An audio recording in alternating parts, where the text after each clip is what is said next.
Assalamualaikum warahmatullahi wabarakatuh. Selamat datang di channel Horor Pinggir Kali. Kali ini ada sebuah cerita horor dengan judul Perjanjian di Alam Kubur. Gak usah berlama-lama lagi, langsung saja kita menuju ke kisahnya. Nama Neneng cukup terkenal di kawasan Tambun, Jawa Barat. Tak hanya itu, wanita ini juga menjadi incaran para laki-laki yang berusaha untuk mempersunting dirinya. Pasalnya, Neneng punya kecantikan dan keindahan tubuh yang sangat luar biasa. Bahkan di kampung Mabelan, tempat Neneng tinggal, dia mendapat julukan sebagai primadona desa. Sebagai seorang sinden, Neneng seringkali mendapat panggilan untuk menghibur di acara hajatan.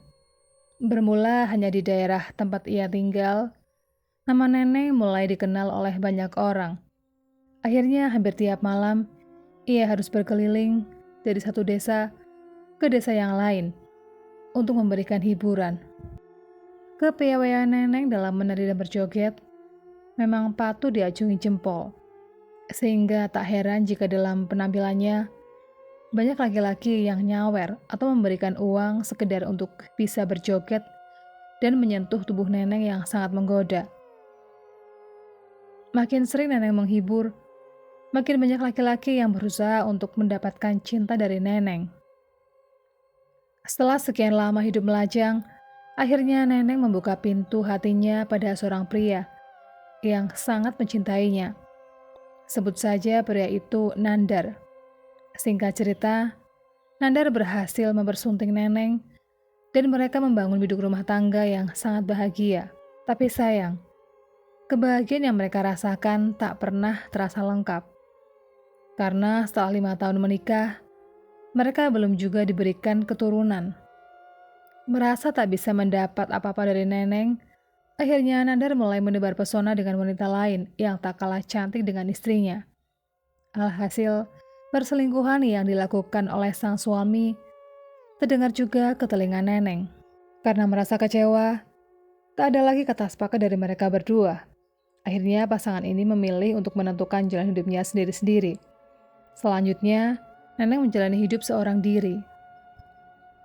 Meskipun termakan oleh usia, namun kecantikan dan keindahan tubuh Neneng seakan tak pernah luntur. Sehingga tak heran jika masih banyak pria yang berusaha untuk mendapatkan dirinya. Ini juga yang membuat dalam waktu singkat, Neneng berhasil menemukan kembali seorang pria yang bisa menjadi pendamping hidupnya. Sebut saja pria beruntung itu namanya Macit, seorang pria yang berasal dari desa tetangga. Tak ingin buang waktu terlalu banyak, mereka memutuskan untuk segera mungkin melangsungkan pernikahan. Nah, ketika hari paling bersejarah itu dilangsungkan, Neneng mendapatkan sebuah bingkisan dari sang mantan suami. Karena masih memiliki rasa cinta dengan mantan suaminya, akhirnya bingkisan tersebut dia simpan dengan hati-hati. Ketika para tamu mulai pulang satu persatu, Neneng kembali teringat akan bingkisan yang diberikan oleh Nandar mantan suaminya. Dan ketika bingkisan itu dibuka, hanya terdapat sebuah tusuk konde yang sudah sangat usang. Namun ada sebuah kejadian yang cukup muskil ketika kotak tusuk konde itu dibuka. Karena dari kotak tersebut keluar kumpalan asap putih disertai bau kemenyan yang sangat menyengat hidung. Ternyata asap itu menimbulkan dampak yang sangat dirasakan oleh Neneng. Jika sebelumnya kedua belah matanya dapat melihat, saat itu hanya mata sebelah kanan yang dapat melihat. Bahkan asap itu tidak saja membuat matanya buta, tapi juga menyebabkan kondisi fisik Neneng kian hari makin melemah.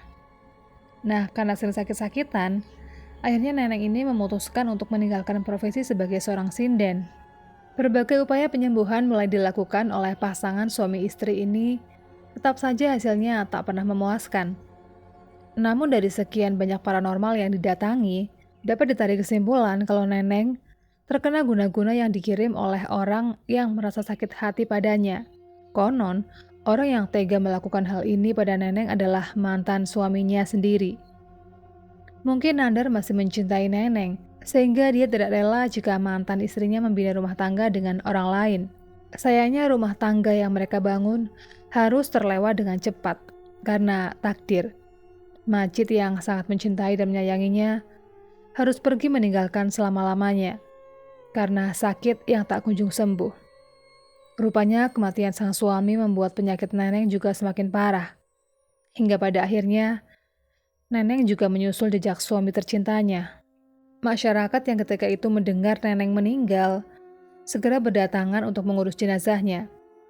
Setelah proses memandikan sampai mensolatkan selesai, mayat presiden ini siap untuk dimasukkan ke liang kubur. Ketika semua telah siap, tiba-tiba terjadi peristiwa yang sangat mengejutkan. Jenazah Neneng yang tadinya terbujur kaku, tiba-tiba bergerak kencang hingga membukakan tali pocong dan kain kafan yang menyelimuti tubuhnya. Kejadian misterius tersebut tentu saja membuat para pengiring jenazah gempar. Bahkan ada pula yang mengambil langkah 1000 karena ketakutan. Apa yang terjadi pada diri saya? Ucap Neneng dengan penuh keheranan. Ketika sadar kalau Neneng benar-benar hidup, para pelayat pun kembali mengerubungi jenazah Neneng. Kami kira kamu sudah mati, Neng. Penduduk sini telah siap untuk memakami kamu, ucap salah seorang pelayat. Hah? Siapa yang mati? Saya masih hidup kok, tegas Neneng meyakinkan. Kejadian aneh lainnya dialami juga oleh presiden ini. Jika sebelumnya mata sebelah kiri tak bisa dipergunakan untuk melihat, saat itu semua telah kembali normal. Begitu juga dengan keadaan fisiknya. Jika tadinya terlihat lemah, saat itu Neneng terlihat sehat dan segar. Kejadian aneh yang dialami oleh Neneng ini tentu mengundang banyak pertanyaan bagi orang lain. Mereka ingin mengetahui kisah yang dialami oleh penari sinden ini. Semua rasanya seperti mimpi. Saat itu saya melihat ada sebuah cahaya yang terang menyinari tubuh saya. Tak berapa lama sinar terang itu memudar. Bersamaan dengan berlalunya sinar biru, muncul bayangan seorang laki-laki yang sangat besar. Seperti membisikkan, bayangan itu menjelaskan bahwa saya terkena guna-guna yang dikirim oleh Nandar. Bayangan yang misterius itu juga bersedia membantu untuk mengusir guna-guna dari tubuh saya, dengan syarat saya tak boleh menikah lagi untuk selama-lamanya, kenangnya. Akhirnya, sampai saat ini, keinginan sosok misterius itu dipenuhi oleh Neneng, dan ia dapat kembali menekuni profesi sinden yang telah lama ditinggalkannya.